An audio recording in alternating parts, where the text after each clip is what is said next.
चलता रहूंगा पथ पर चलने में माहिर हो जाऊंगा, या तो मंजिल मिल जाएगी या तो अच्छा मुसाफिर बन जाऊंगा।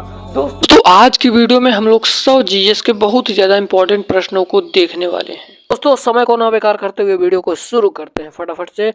हमारा पहला क्वेश्चन है कि भगवान बुद्ध को ज्ञान की प्राप्ति कहाँ पर हुई थी। तो दोस्तों भगवान बुद्ध को ज्ञान की प्राप्ति बोध गया में हुई थी। कहाँ हुई थी? बोध गया में। ठीक है। हमारा दोस्तों अगला क्वेश्चन है कि आर्य समाज की स्थापना किसने की। तो आर्य समाज की स्थापना स्वामी दयानंद जी ने किया था। किसने किया था? स्वामी दयानंद जी ने। ठीक है। हम लोग चलते अपने अगले प्रश्न की ओर। दोस्तों हमारा अगला प्रश्न है कि पंजाबी भाषा की लिपि कौन सी है। तो पंजाबी भाषा की जो लिपि है उसका उत्तर हो जाएगा गुरुमुखी। कौन सी पंजाबी भाषा की जो लिपि है वो गुरुमुखी है। ठीक है। हमारा अगला क्वेश्चन, अपने चौथे नंबर प्रश्न की ओर चलते हैं। चौथा नंबर का प्रश्न है कि भारत की मुख्य भूमि का दक्षिणतम किनारा कौन सा है। तो भारत की मुख्य भूमि का दक्षिणतम किनारा उत्तर हो जाएगा दोस्तों कन्याकुमारी। जो दक्षिणतम किनारा है भैया वो कन्याकुमारी हो जाएगा। ठीक है। हमारा अगला क्वेश्चन है कि भारत में सबसे पहले सूर्य किस राज्य में निकलता है।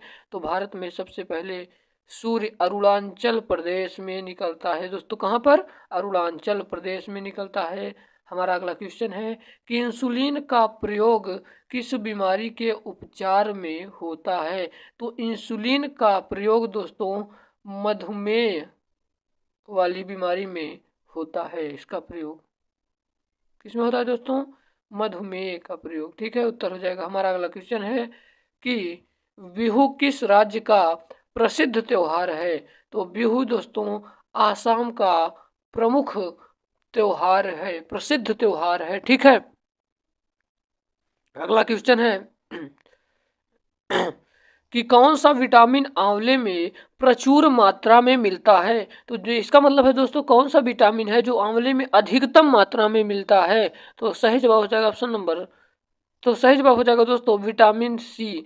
विटामिन सी में आंवले का प्रचुर रूप से मात्रा मिलता है। आंवला खाने पर आपको विटामिन सी की प्राप्ति होगी। ठीक है। हम लोग चलते हैं अपने अगले प्रश्न की ओर। कह रहा है कि भारत का प्रथम गवर्नर जनरल कौन हैं।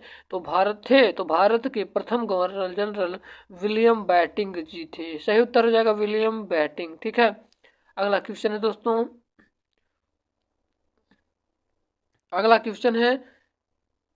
कह रहा है कि कागज का आविष्कार किस देश में हुआ। तो कागज का आविष्कार दोस्तों चीन में हुआ था। ठीक है। हम लोग चलते हैं अपने अगले प्रश्न की ओर। हमारा अगला प्रश्न है कि गौतम बुद्ध का बचपन का नाम क्या था। तो गौतम बुद्ध का बचपन का नाम सिद्धार्थ था और ये जब 29 वर्ष की अवस्था में अपने घर को त्याग दिए थे और 16 वर्ष की अवस्था में इनका विवाह हो गया था। ठीक है दोस्तों।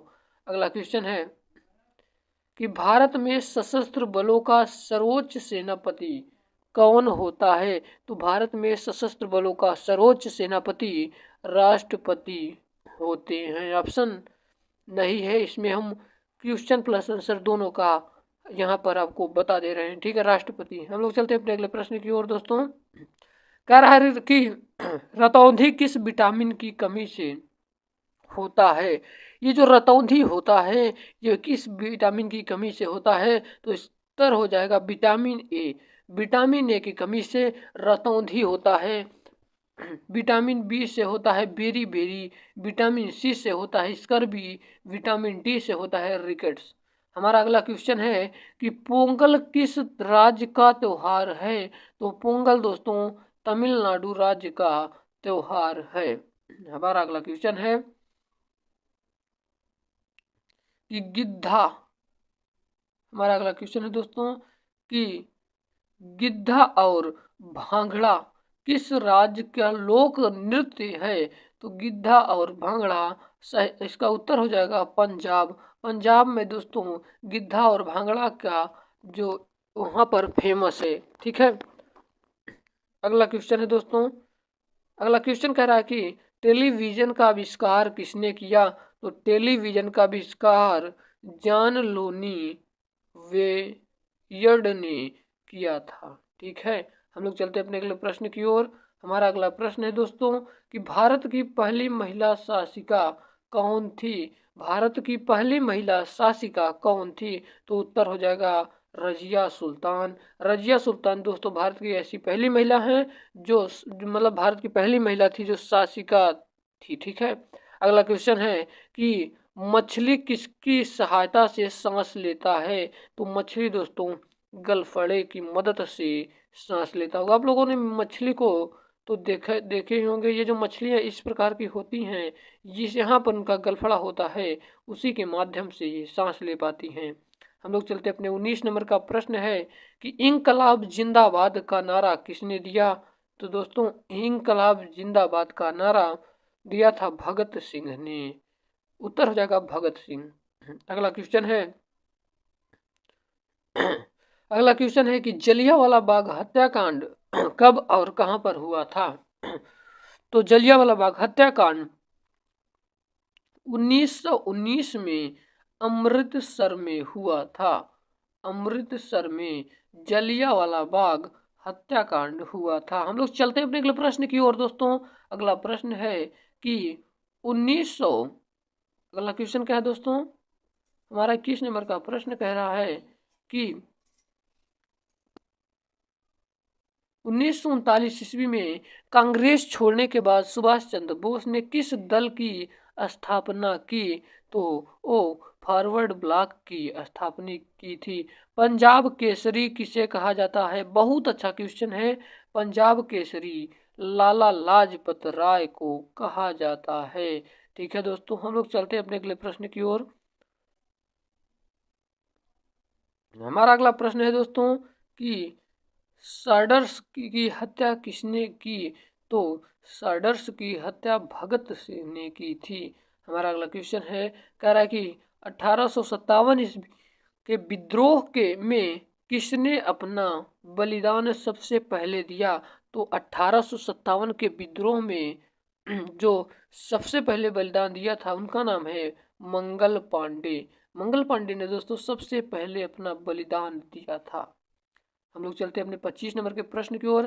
कह रहा है कि भारत की प्रथम महिला यानी भारत की पहली महिला राज्यपाल कौन थी? तो भारत की पहली महिला राज्यपाल सरोजनी नायडू थी। उत्तर हो जाएगा सरोजनी नायडू। हम लोग चलते हैं अपने अगले क्वेश्चन की ओर दोस्तों। हमारा अगला क्वेश्चन है कि माउंट एवरेस्ट पर 2 बार चढ़ने वाली पहला महिला कौन थी? तो माउंट एवरेस्ट पर चढ़ने वाली पहली महिला संतोष यादव थी। संतोष यादव। ठीक है, हम लोग चलते अपने 27 नंबर के प्रश्न की ओर। कह रहा है कि ब्रह्म समाज की स्थापना किसके द्वारा की गई? तो ब्रह्म समाज की स्थापना राजा राम मोहन राय के द्वारा की गई थी। ठीक है, अगला क्वेश्चन है कि स्वामी दयानंद सरस्वती का मूल नाम क्या था? तो स्वामी दयानंद सरस्वती का मूल नाम मूल शंकर था। ठीक है, हम लोग चलते हैं अपने अगले प्रश्न की ओर।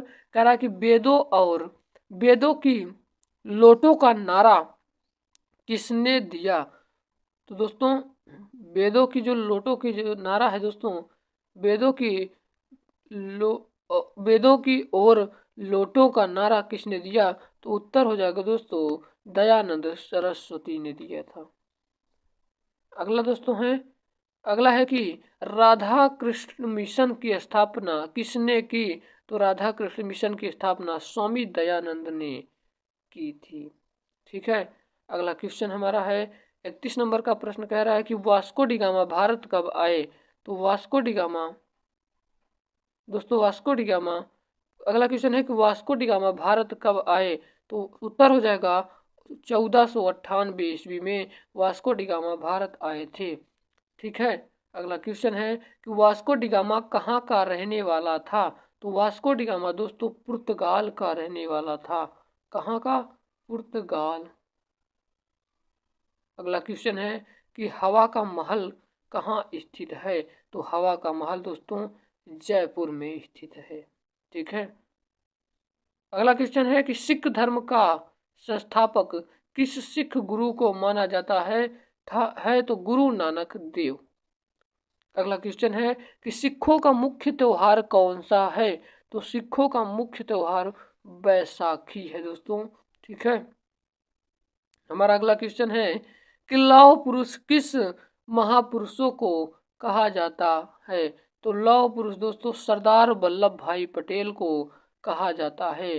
सरदार वल्लभ भाई पटेल को कहा जाता है लौह पुरुष। ठीक है, हमारा 37 नंबर का प्रश्न है कि नेताजी किस महापुरुष को कहाँ कहा जाता है, तो नेताजी जिस महापुरुष को कहा जाता है उनका नाम है सुभाष चंद्र बोस। अगला क्वेश्चन है कि दिल्ली स्थित लाल बहादुर शास्त्री की समाधि का क्या नाम है, तो उनका नाम है दोस्तों विजय घाट। अगला क्वेश्चन है दोस्तों, अगला क्वेश्चन है कि महाभारत के रचयिता कौन हैं, तो महाभारत के रचयिता महर्षि वेद व्यास जी हैं। अगला क्वेश्चन है कि अर्थशास्त्र नामक पुस्तक किसने लिखी, तो अर्थशास्त्र नामक पुस्तक कौटिल्य यानी चाणक्य ने लिखा था। ठीक है, अगला क्वेश्चन है कि जय जवान जय किसान का नारा किसने दिया, तो जय जवान जय किसान का नारा आपको बता दूं लाल बहादुर शास्त्री ने दिया था। अगला क्वेश्चन है कि संविधान सभा की अस्थाई अध्यक्ष कौन थे, तो अस्थाई अध्यक्ष डॉक्टर राजेंद्र प्रसाद जी थे। अस्थाई अध्यक्ष कौन थे, तो डॉक्टर राजेंद्र प्रसाद थे। ठीक है दोस्तों, अगला क्वेश्चन है कि संविधान सभा की प्रारूप समिति के अध्यक्ष कौन थे, तो प्रारूप समिति के अध्यक्ष डॉक्टर भीमराव अंबेडकर जी थे। विश्व रेड क्रॉस दिवस किस तारीख को मनाया जाता है, तो दोस्तों विश्व रेड क्रॉस दिवस 8 मई को मनाया जाता है। अगला क्वेश्चन है कि सूर्योदय का देश के नाम से कौन सा देश प्रसिद्ध है, तो जापान। उत्तर हो जाएगा जापान। अगला प्रश्न है कि अंतर्राष्ट्रीय महिला दिवस किस तिथि को मनाया जाता है, तो अंतर्राष्ट्रीय महिला दिवस दोस्तों 8 मार्च को मनाया जाता है। ठीक है, हमारा अगला क्वेश्चन है कि क्षेत्रफल की दृष्टि से भारत में सबसे छोटा राज्य कौन सा है, तो क्षेत्रफल की दृष्टि से भारत का सबसे छोटा राज्य गोवा है। अगला क्वेश्चन है कि ओणम किस राज्य का प्रसिद्ध त्योहार है, तो आपको सही उत्तर हो जाएगा ओणम केरल राज्य का सबसे प्रसिद्ध त्योहार है। अगला क्वेश्चन है कि दिल्ली भारत की राजधानी कब बनी, तो दिल्ली भारत की राजधानी 1911 ईस्वी में बनी थी। अगला क्वेश्चन है कि सबसे चमकीली ग्रह कौन सा है, तो सबसे चमकीला ग्रह दोस्तों उत्तर हो जाएगा शुक्र। सबसे चमकीला ग्रह शुक्र है। ठीक है, अगला प्रश्न है कि भारत का राष्ट्रीय पशु कौन सा है, तो भारत का राष्ट्रीय पशु बाघ है। अगला प्रश्न है कि भारत का राष्ट्रीय पक्षी कौन सा है, तो भारत का राष्ट्रीय पक्षी मोर है। अगला क्वेश्चन है कि भारत का राष्ट्रीय जलीय जीव कौन सा है, तो भारत का राष्ट्रीय जलीय जीव गंगा डॉल्फिन है। प्रश्न है कि भारत का राष्ट्रीय फल कौन सा है, तो भारत का राष्ट्रीय फल आम है। ठीक है, अगला प्रश्न है कि भारत का राष्ट्रीय फूल कौन सा है, तो राष्ट्रीय फूल कमल है। और भारत का राष्ट्रीय पेड़ बरगद है दोस्तों, बरगद। मैंने 100 प्रश्नों को रखा है और जो सरल भी है मगर बहुत ज़्यादा महत्वपूर्ण है। भारत का राष्ट्रीय खेल कौन सा है, तो भारत का राष्ट्रीय खेल हॉकी है। और भारत के राष्ट्रीय झंडे की लंबाई और चौड़ाई का अनुपात कितना होता है, बहुत अच्छा क्वेश्चन है, तो उत्तर हो जाएगा 3:2। अगला प्रश्न है कि भारत का राष्ट्रगान किसने लिखा, तो भारत का राष्ट्रगान दोस्तों रविंद्रनाथ टैगोर ने लिखा था। प्रश्न है कि भारत का राष्ट्रीय गीत कौन सा है, तो भारत का राष्ट्रीय गीत कौन सा है, तो भारत का राष्ट्रीय गीत वंदे मातरम। प्रश्न है कि भारत का राष्ट्रीय गीत किसने लिखा, तो भारत का राष्ट्रीय गीत बंकिम चंद्र चटर्जी ने लिखा। अगला प्रश्न है महात्मा गांधी को राष्ट्रपिता सबसे पहले किसने कहा, तो राष्ट्रपिता सबसे पहले नेताजी सुभाष चंद्र बोस ने कहा। प्रश्न है कि हमारा राष्ट्रीय पंचांग कौन सा है, तो हमारा राष्ट्रीय पंचांग दोस्तों शक संवत है। प्रश्न है कि राष्ट्रगान गाने की अवधि कितनी हो है? तो राष्ट्रगान गाने की अवधि 52 सेकंड है। 65 नंबर का प्रश्न है कि रेडियो एक्टिवता की खोज किसने की थी? तो रेडियो एक्टिवता की खोज दोस्तों रेडियो एक्टिवता की खोज हेनरी बेकरल ने किया था। प्रश्न है कि पेसमेकर का संबंध शरीर के किस अंग से है? तो पेसमेकर का संबंध दोस्तों हृदय से है। अगला क्वेश्चन है कि मानव शरीर की किस ग्रंथि को मास्टर ग्रंथि कही जाती है? तो जो मानव की जो ग्रंथि है पीयूष ग्रंथि को ही मास्टर ग्रंथि कही जाती है। कार्बन का सर्वाधिक शुद्ध रूप कौन सा है? तो कार्बन का सर्वाधिक शुद्ध रूप हीरा है। अगला क्वेश्चन है कि एक्सरे का आविष्कार किसने किया था? तो एक्सरे का आविष्कार रांटगन ने किया था। प्रश्न है कि किस धातु का प्रयोग मानव द्वारा सबसे पहले किया गया? तो उत्तर हो जाएगा दोस्तों तांबा। सबसे पहले मानव ने तांबा का आविष्कार किया था। प्रश्न है कि अंतरिक्ष यात्री को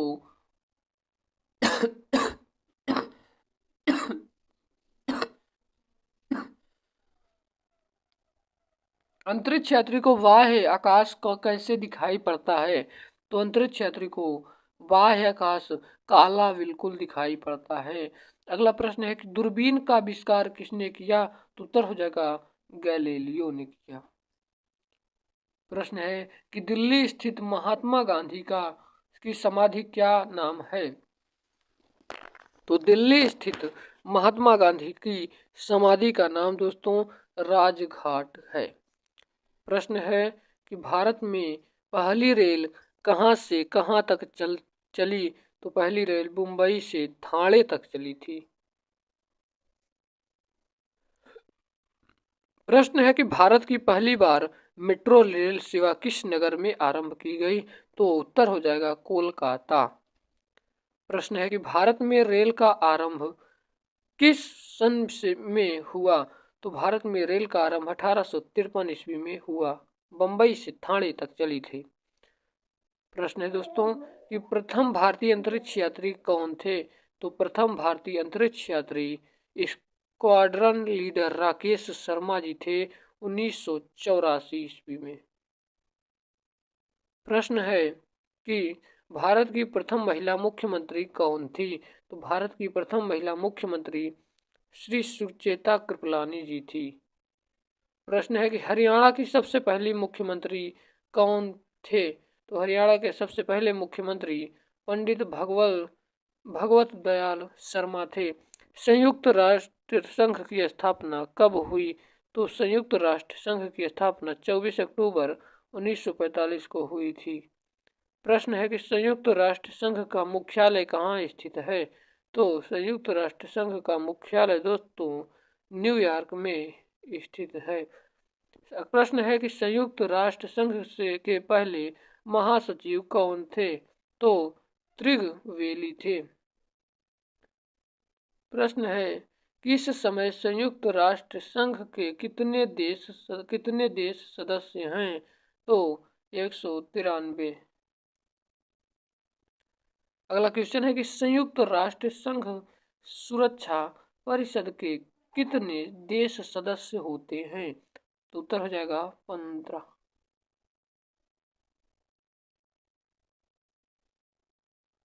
अगला प्रश्न है कि संयुक्त राष्ट्र संघ सुरक्षा परिषद में दोस्तों संयुक्त राष्ट्र संघ सुरक्षा परिषद के कितने देश अस्थायी सदस्य हैं?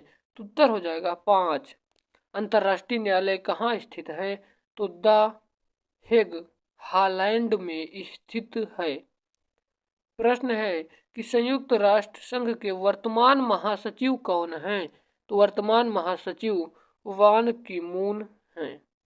प्रश्न है कि संयुक्त राष्ट्र महासभा में हिंदी में भाषण देने वाली पहले भारतीय कौन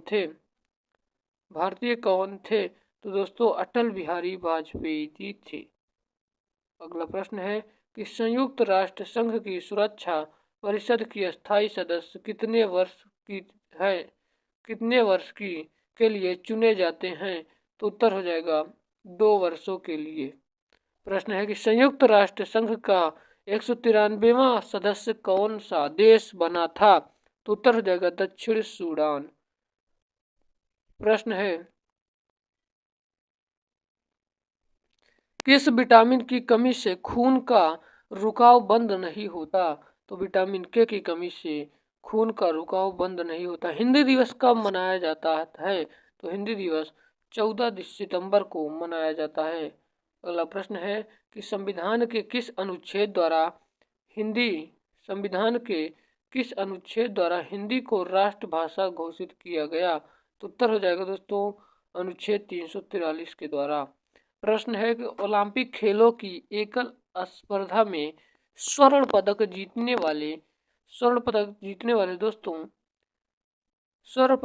वाले एकमात्र भारतीय कौन हैं? तो एकमात्र भारतीय दोस्तों अभिनव बिंद्रा जी हैं। अभिनव बिंद्रा। प्रश्न है ओलंपिक खेलों का आयोजन कितने वर्षों के बाद होता है? तो उत्तर हो जाएगा 4 वर्षों के बाद। प्रश्न है कि सन 2016 में ओलंपिक खेल कहाँ होंगे? तो रियो डी जेनेरो।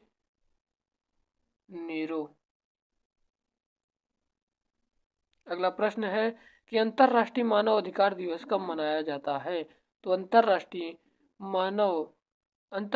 मानव अधिकार दिवस 10 दिसंबर को मनाया जाता है।